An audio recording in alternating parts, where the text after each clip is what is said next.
Hello mga kahapis, ang mapagpalang araw sa atin lahat. Nandito po kami ngayon, nag-outing po kami lang tatlo. Dalang-dala kong ito, ang tumbler ko na sobrang ganda. Hindi ko siya maiiwan, lagi ko siyang makakasama. Kapag ito ang gagamitin ko sa pag-iinom, naku, halos minuto-minuto ako mag-iinom ka, sobrang ganda niya. Yung mga kananayan dyan, na gustong bilhin ng kanilang mga anak na tumbler kasi pwede ito sa matanda, pwede sa bata, kahit saan pwede mo siyang dadalhin.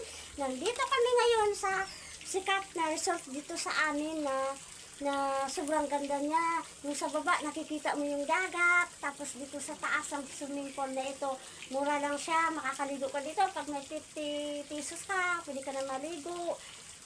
Tapos makikita mo yung sobrang ganda ng tanawin.